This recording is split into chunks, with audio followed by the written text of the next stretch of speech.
misalnya IC-nya nggak ada yang jual kan, kita ganti pakai IC yang Sangat bisa.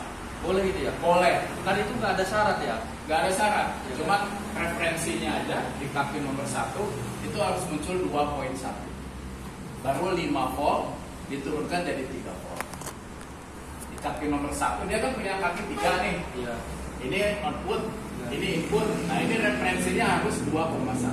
Itu dihasilkan dari semua model dan resistor kontak. Kalau yang IC yang sebelahnya kan Sama, pakai referensi juga kan? pakai semua linear dia pakai referensi. Nah, 2.1 referensi. Tuh ya, Referensinya bias harus berapa tadi 2 volt? 2.1. 2 volt lah referensi. Oke, kita lanjut ke model yang ketiga. Ya, keempat. Nah, model selanjutnya adalah model keempat. Ya. Nah, untuk model keempat ini ya, ternyata di model ketiga ini ya, gen 5 ke atas, gen 6 ke atas, ada satu tegangan standby lagi. Nah, ada satu tegangan standby lagi, ya, namanya 1,05 volt ya, PCH dan 1,8 volt. Ya. Tapi yang paling umum itu keluar tegangan 1,05. Itu untuk tegangannya SG dan dia hadir standby ya. Ini untuk jenis motherboard H110 ke atas ya, H110, 250, 270, 170, 310 model-modelnya sudah ada tegangan standby 1 volt. Kita akan coba praktekkan ini ya, kebetulan ada tegangan, ada model gen 7 ya. Ini gen 7, gen 6, gen 7 ya. Dia Asus H110 ya. Ini memiliki, dan semua model ini 110 ini ke atas ya, memiliki standby 1 volt. Dan itu dihasilkan pasti dari power PWM. Ya, 1,8-nya linear biasanya. Ya.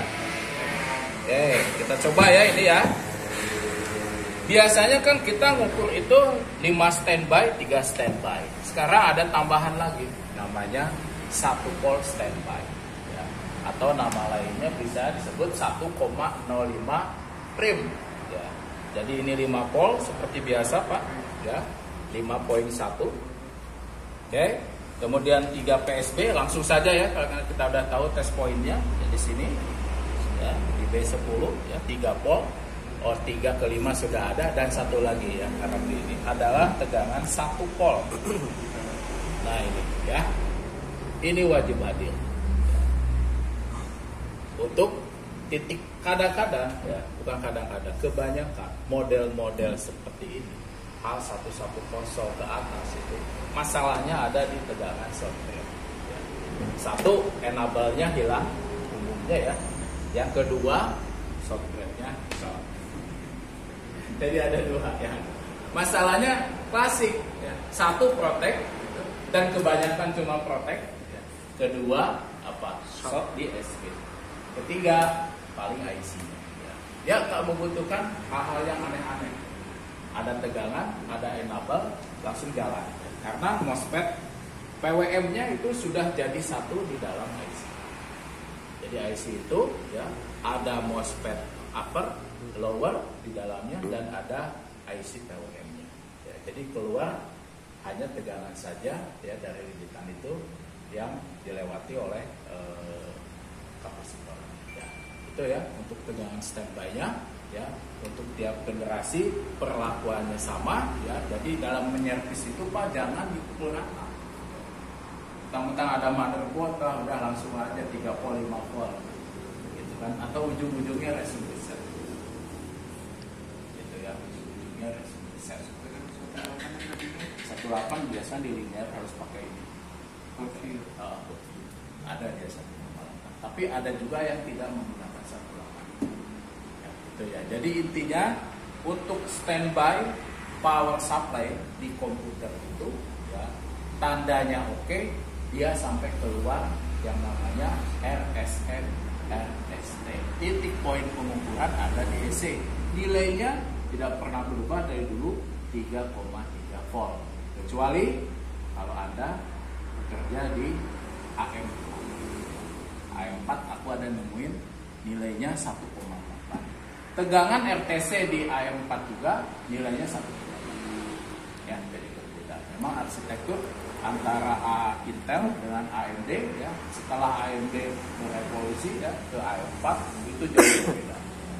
Jadi yang bekerja keras itu prosesor dan PC ya.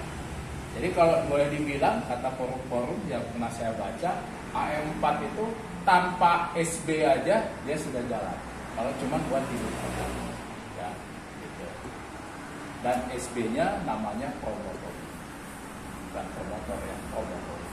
Kalau dulu namanya FCH, kalau di Intel namanya PCH, AMD namanya FCH. Setelah adanya AM4 berubah nama menjadi promotor. Itu hanya penamaan.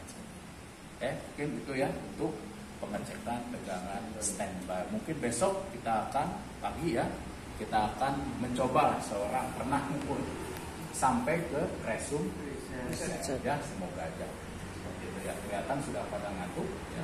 Ini malam